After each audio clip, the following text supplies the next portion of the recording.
If you feel that you're missing out on a lot of fish, it's most likely not because of your lure, not because of the tide, not because of the spot you're fishing. It's most likely because your casts are coming up short. And what I mean by this is that if your reel is not properly spooled, let's say you have too little line on your reel, that's going to cut your casting distance short.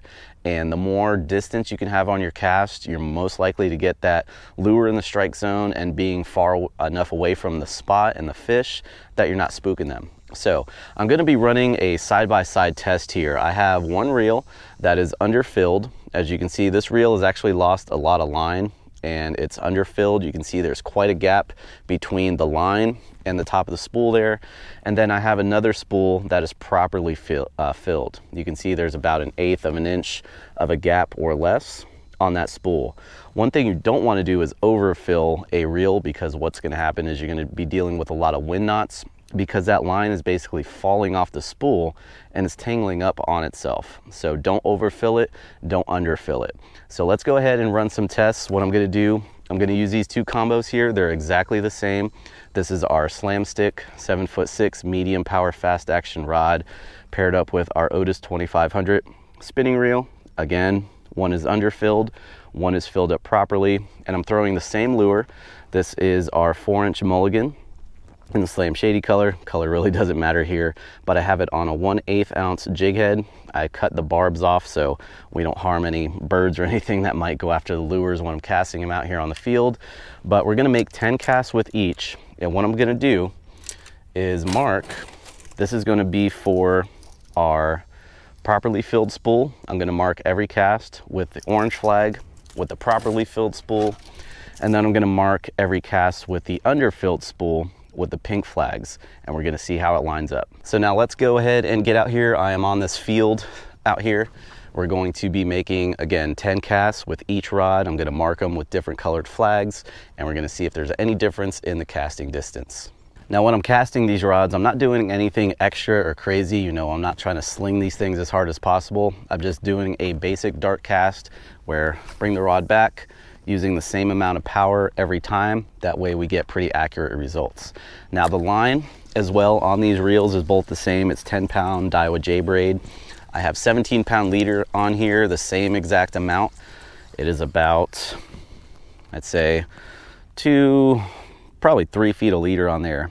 So the lure is pretty much going to be the same distance from the rod tip every cast as well, just to make it more, you know, accurate, and the same across for both rods. So let's start casting.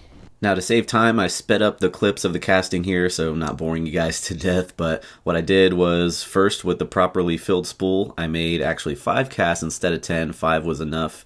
Went down for every cast and put a flag wherever the lure landed. So I was gonna do 10 casts, but I just did 5 there with the reel that's properly spooled, and that's a pretty good cluster. They all landed within about the same area. We're gonna measure it as well, but now we're gonna do 5 casts with the underspooled reel, see if there's any difference. And now with the underfilled spool, again, made 5 casts, and you'll notice there's a line on the ground. That way I was casting from the same exact spot every time. And keep in mind, these weren't aggressive casts. I wanted to keep it pretty consistent across the board with every cast. All right, so there it is. We're gonna walk down here and see what the difference is in the distance. I have a tape measure, so what I wanna do is measure from the furthest of both and see how it looks. So let's go ahead and turn the camera here and we will see what we're working with. So again, the pink flags was the reel that was underspooled, and the orange flags is a reel that was spooled properly. So that was the furthest orange flag. These two were kind of even with the pink flags, but let's measure that real quick and see what the difference is with distance there. All right, so now we have our tape measure out. So this was the orange flag, this was the properly filled spool, and we have a distance of almost 15 feet to the furthest of the underspooled reel. So that just goes to show that there, you know, if you look at all of them together, the properly filled spool definitely won, underfilled was definitely a little bit behind. And it might not seem like a lot of distance, but when you're casting a structure or you're trying to sight cast to a fish, being off by even 2 or 3 feet can make a huge difference in getting that fish to strike. So make sure you're properly filling up those spools. If you need to replace your line, I would recommend replacing, you know, all the line. Don't splice it together. If you splice your line together, you're just creating more weak points in that line. So definitely refill if you need to. So it's definitely a lot more eye-opening when you do a test like this to see the difference in the casting capabilities on a properly filled spinning reel spool and an underfilled spinning reel spool. Make sure you're filling those things up properly. And again, if you are interested in the rod and reel combo that I showed here, we do sell it on our shop page at fishstrong.com, and you can get it as a bundle with just rod and reel, or we have multiple different bundles with rod, reel, different rods, traveler rod, our slot machine, which is our most high performance rod.